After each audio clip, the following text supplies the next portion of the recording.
The Outsiders, Chapter 10. I walked down the hall in a daze. Dally had taken the car, and I started the long walk home in a stupor. Johnny was dead, but he wasn't. That still body back in the hospital wasn't Johnny. Johnny was somewhere else. Maybe asleep in the lot, or playing the pinball machine in the bowling alley, or sitting on the back steps of the church in Windricksville. I'd go home and walk by the lot, and Johnny would be sitting on the curb, smoking a cigarette, and maybe we'd lie on our backs and watch the stars. He isn't dead, I said to myself. He isn't dead. And this time, my dreaming worked. I convinced myself that he wasn't dead. I must have wandered around for hours, sometimes even out into the street, getting honked and cussed at. I might have stumbled around all night, except for a man who asked me if I wanted a ride. Huh? Oh, yeah, I guess so, I said. I got in. The man, who was in his mid-20s, looked at me. Are you all right, kid? You look like you've been in a fight. I have been. A rumble. I'm okay. Johnny is not dead, I told myself, and I believed it too. Hate to tell you this, kiddo, the guy said dryly, but you're bleeding all over my car seats. I blinked. I am? Your head. I reached up to scratch the side of my head where it had been itching for a while, and when I looked at my hand, it was smeared with blood. Gosh, mister, I'm sorry, I said, dumbfounded. Don't worry about it. This wreck's been through worse. What's your address? I'm not about to dump a hurt kid out on the streets this time of night. I told him. He drove me to my house, and I got out. Thanks a lot. What was left of our gang was in the living room. Steve was stretched out on the sofa, his shirt unbuttoned and his side bandaged. His eyes were closed, but when the door shut behind me, he opened them, and I suddenly wondered if my own eyes looked as feverish and bewildered as his. Soda had a wide cut on his lip and a bruise across his cheek. There was a band-aid over Derry's forehead, and he had a black eye. One side of Two-Bit's face was taped up. I found out later he had 4 stitches in his cheek and 7 in his hand where he had busted his knuckles open over Asocia's head. They were lounging around, reading a paper and smoking. Where's the party? I thought dully. Weren't Soda and Steve planning a party after the rumble? They all looked up when I walked in. Derry leaped to his feet. Where have you been? Oh, let's don't start that again, I thought. He stopped suddenly. Ponyboy, what's the matter? I looked at all of them, a little frightened. Johnny, he's dead. My voice sounded strange, even to me. But he's not dead, a voice in my head said. We told him about beating the Socias, and I don't know, he just died. He told me to stay gold, I remembered. What was he talking about? There was a stricken silence. I don't think any of us had realized how bad off Johnny really had been. Soda made a funny noise and looked like he was going to start crying. Two-Bit's eyes were closed and his teeth were clenched, and I suddenly remembered Dally. Dally pounding on the wall. Dallas is gone, I said. He ran out like the devil was after him. He's going to blow up. He couldn't take it. How can I take it? I wondered. Dally is tougher than I am. Why can I take it when Dally can't? And then I knew. Johnny was the only thing Dally loved, and now Johnny was gone. So he finally broke. Two-Bit spoke everyone's feelings. So even Dally has a breaking point. I started shaking. Derry said something in a low voice to Soda. Pony boy, Soda said softly, like he was talking to an injured animal. You look sick. Sit down. I backed up, just like a frightened animal, shaking my head. I'm okay. I felt sick. I felt as if any minute I was going to fall flat on my face, but I shook my head. I don't want to sit down. Derry took a step toward me, but I backed away. Don't touch me, I said. My heart was pounding in slow thumps, throbbing at the inside of my head, and I wondered if everyone else could hear it. Maybe that's why they're all looking at me, I thought. They can hear my heart beating. The phone rang, and after a moment's hesitation, Derry turned from me to it. He said, hello? And then listened. He hung up quickly. It was Dally. He phoned from a booth. He just robbed a grocery store. The cops are after him. We gotta hide him. He'll be at the lot in a minute. We all left the house at a dead run, even Steve, and I wondered vaguely why no one was doing somersaults off the steps this time. Things were sliding in and out of focus, and it seemed funny to me that I couldn't run in a straight line. We reached the vacant lot just as Dally came in, running as hard as he could from the opposite direction.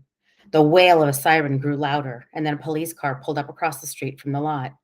Doors slammed as the policeman leaped out. Dally had reached the circle of a light under the street lamp and skidding to a halt. He turned and jerked a black object from his waistband. I remembered his voice. I've been carrying a heater. It ain't loaded, but it sure does help a bluff. It was only yesterday that Dally had told Johnny and me that. But yesterday was years ago, a lifetime ago. Dally raised the gun, and I thought, you blasted fool. They don't know you're only bluffing. And even as the policeman's gun spit fire into the night, I knew that was what Dally wanted.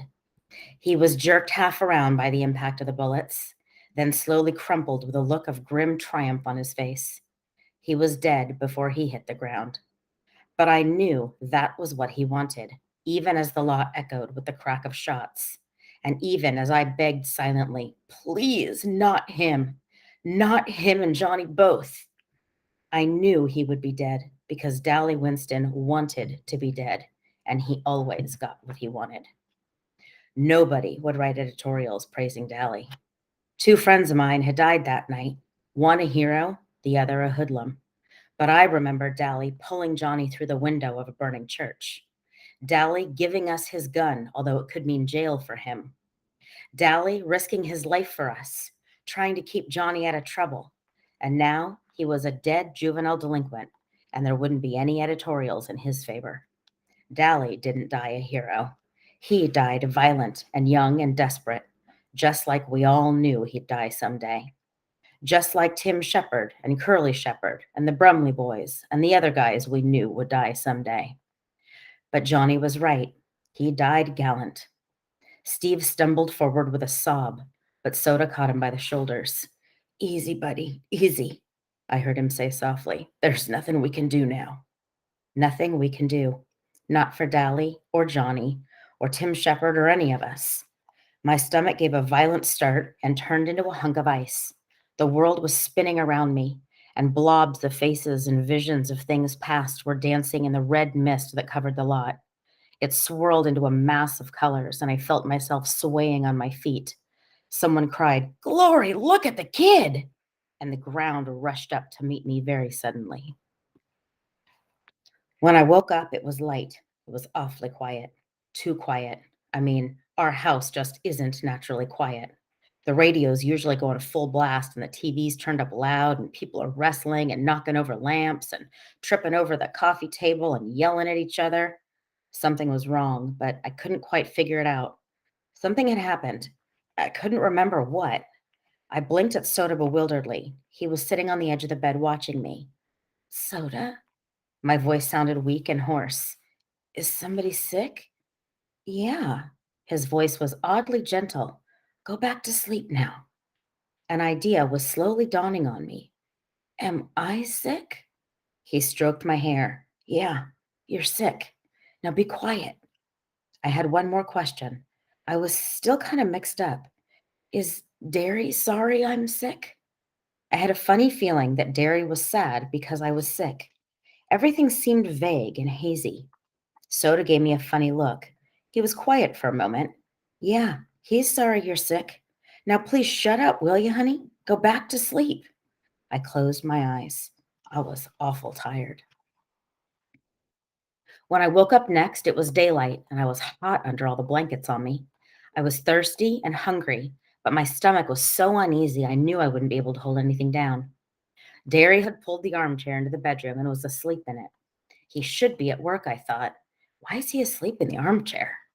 Hey, Derry, I said softly, shaking his knee.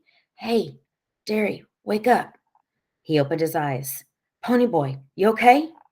Yeah, I said. I think so. Something had happened, but I still couldn't remember it, although I was thinking a lot clearer than I was the last time I waked up. He sighed in relief and pushed my hair back. Gosh, kid, you had us scared to death. What was the matter with me? He shook his head. I told you you were in no condition for a rumble. Exhaustion, shock, minor concussion. And Tubik came blubbering over here with some tale about how you were running a fever before the rumble and how it was all his fault you were sick. He was pretty torn up that night, Derry said. He was quiet for a minute. We all were. And then I remembered Dallas and Johnny were dead. Don't think of them, I thought. Don't remember how Johnny was your buddy. Don't remember that he didn't want to die. Don't think of Dally breaking up in the hospital, crumpling under the streetlight. Try to think that Johnny's better off now. Try to remember Dally would have ended up like that sooner or later. Best of all, don't think. Blank your mind. Don't remember. Don't remember. Where'd I get a concussion? I said. My head itched, but I couldn't scratch it for the bandage. How long have I been asleep? You got a concussion from getting kicked in the head. Soda saw it. He landed all over that Soch. I've never seen him so mad. I think he could have whipped anyone in the state he was in. Today's Tuesday. You've been asleep and delirious since Saturday night. Don't you remember? No, I said slowly. Derry, I'm not ever going to be able to make up the school I've missed. And I've still got to go to court and talk to the police about Bob's getting killed. And now with Dally, I took a deep breath. Derry, do you think they'll split us up? Put me in a home or something? He was silent. I don't know, baby. I just don't know. I stared at the ceiling. What would it be like, I wondered, staring at a different ceiling? What would it be like in a different bed, in a different room? There was a hard, painful lump in my throat that I couldn't swallow. Don't you even remember being in the hospital? Derry asked. He was trying to change the subject. I shook my head. I don't remember. You kept asking for me and Soda. Sometimes for Mom and Dad, too, but mostly for Soda. Something in his tone of voice made me look at him. Mostly for Soda. Did I ask for Derry at all, or was he just saying that? Derry, I didn't know quite what I wanted to say, but I had a sick feeling that maybe I hadn't called for him while I was delirious. Maybe I had only wanted Soda Pop to be with me. What all had I said when I was sick? I couldn't remember. I didn't want to remember. Johnny left you his copy of Gone with the Wind. Told the nurse he wanted you to have it. I looked at the paperback lying on the table. I didn't want to finish it. I'd never get past the part where the Southern gentlemen go riding into sure death because they're gallant. Southern gentlemen with big black eyes and blue jeans and t-shirts. Southern gentlemen crumpling under streetlights. Don't remember. Don't try to decide which one died gallant. Don't remember. Where's Soda? I asked, and then I could have kicked myself. Why can't you talk to Derry, you idiot? I said to myself. Why do you feel uncomfortable talking to Derry? Asleep, I hope. I thought he was going to go to sleep shaven this morning and cut his throat. I had to push him to bed, but he was out like a light in a second. Derry's hopes that Soda was asleep were immediately ruined because he came running in, clad only in a pair of blue jeans. Hey, pony boy! He yelped and leaped for me, but Derry caught him. No rough stuff, little buddy. So Soda had to content himself with bouncing up and down on the bed and pounding on my shoulder. Gosh, but you were sick. You feel okay now? I'm okay, just a little hungry. I think you would be, Derry said. You wouldn't eat anything most of the time you were sick. How'd you like some mushroom soup? I suddenly realized just how empty I was. Man, I'd like that just fine. I'll go make some. Soda Pop, take it easy with them, okay? Soda looked back at him indignantly. You'd think I was going to challenge him to a track meet or something right off the bat. Oh, no, I groaned. Track meet. I guess this just about puts me out of every race. I won't be back in condition for the meets, and the coach was counting on me. Golly, there's always next year, Soda said. Soda has never grasped the importance Derry and I put on athletics. Like, he has never understood why we went all out for studying. Don't sweat it about some track meet. Soda, I said suddenly, what all did I say when I was delirious? Oh, you thought you were in Windricksville most of the time. Then you kept saying that Johnny didn't mean to kill that Soch. Hey, I didn't know you didn't like bologna. I went cold. I don't like it. I never liked it.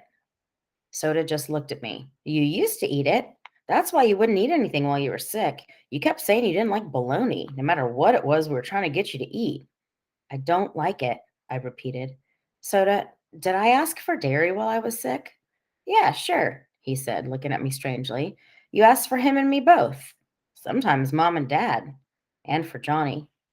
Oh, I thought maybe I didn't ask for dairy. It was bugging me. Soda grinned. Well, you did, so don't worry. We stayed with you so much, the doctor told us we were going to end up in the hospital ourselves if we didn't get some sleep. But we didn't get any anyway.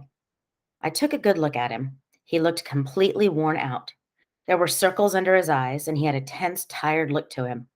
Yet his dark eyes were still laughing and carefree and reckless. You look beat, I said frankly. I bet you ain't had 3 hours sleep since Saturday night. He grinned, but didn't deny it. Scoot over. He crawled over me and flopped down, and before Derry came back in with the soup, we were both asleep.